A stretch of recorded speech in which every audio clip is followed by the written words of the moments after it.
नमस्कार दोस्तों, 1969 में साइबेरिया के एक कोयला खदान में एक युवती के शव से भरे ताबूत की खोज के बारे में है।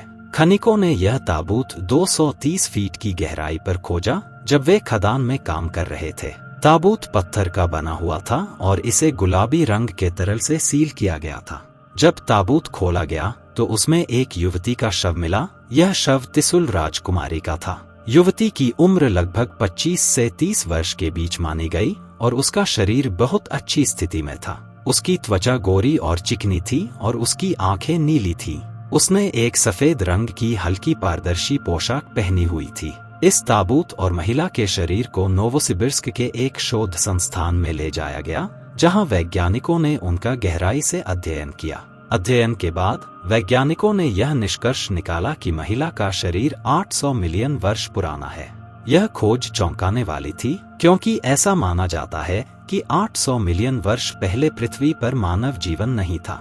रूस के साइबेरिया क्षेत्र में 1969 में हुई एक अजीबोगरीब खोज ने स्थानीय लोगों और दुनिया भर के रहस्यवादियों को हैरान कर दिया था। केमेरोवो क्षेत्र के त्रिशूल्स्की जिले में कोयला खदान में काम कर रहे खनिकों को एक रहस्यमय पत्थर का ताबूत मिला था, जिसमें एक अत्यंत सुंदर महिला का शव था।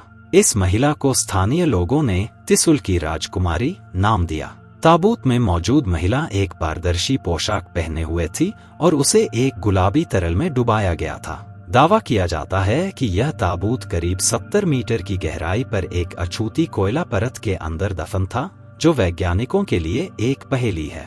इस खोज के बाद से कई अटकलें लगाई गई हैं, जिसमें यह भी शामिल है कि यह महिला एक प्राचीन सभ्यता से संबंधित हो सकती है। हालांकि इस घटना की आधिकारिक पुष्टि कभी नहीं हुई है और यह आज भी एक रहस्य बना हुआ है। वैज्ञानिकों ने दावा किया कि यह युवती 800 मिलियन साल पुरानी थी।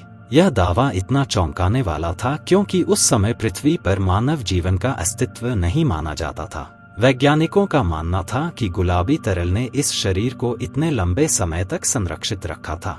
इस तरल पदार्थ की संरचना को निर्धारित करने के कई प्रयास किए गए हैं, लेकिन हर बार वैज्ञानिकों को अज्ञात के संकट का सामना करना पड़ा। तरल पदार्थ रहस्य में डूबा हुआ है, ठीक उसी तरह जैसे कि महिला खुद। वर्षों से कई लोगों ने युवती की पहचान पर सवाल उठाए हैं। क्या वह वास्तव में सिसरो की बेटी है या सिर्फ एक महिला जो उसके समय में मर गई? कोई भी निश्चित उत्तर नहीं दे सकता। इस खोज के बाद से ही विवाद और अटकलें लगातार जारी हैं। कुछ लोगों का मानना है कि यह एक महान वैज्ञानिक खोज है, तो कुछ का मानना है कि यह एक धोखा है। कई लोग इस बात पर भी सवाल उठाते हैं कि अगर यह शरीर इतना पुराना है तो इसकी डीएनए संरचना कैसी होगी। कुछ लोगों का मानना है कि वह किसी प्राचीन अनुष्ठान या प्रयोग का शिकार थी, जबकि अन्य लोगों का सुझाव है कि उसे बीमार सिसरो द्वारा मृत्यु से लड़ने के अंतिम प्रयास के रूप में जीवित दफनाया गया होगा।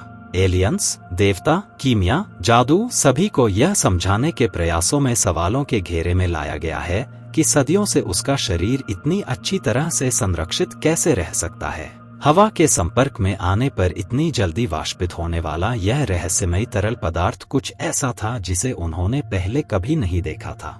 यह क्या था? इसने सदियों से युवती के शरीर को इतनी अच्छी तरह से कैसे संरक्षित रखा? जैसे ही खोज की खबर फैली, वैसे ही सोवियत संघ के केजीबी की लंबी भुजाएं भी फैल गईं। गुलाबी तरल और रहस्यमय ब्लैक बॉक्स के साथ ताबूत को तुरंत जब्त कर लिया गया। आधिकारिक कथा यहाँ देखने के लिए कुछ भी नहीं है, बस एक धोखा है। दोस्तों, अगर ये नॉलेज अच्छा लगा हो तो वीडियो को लाइक करके चैनल को सब्सक्राइब जरूर करिएगा। फिर मिलेंगे नेक्स्ट वीडियो में। जी धन्यवाद।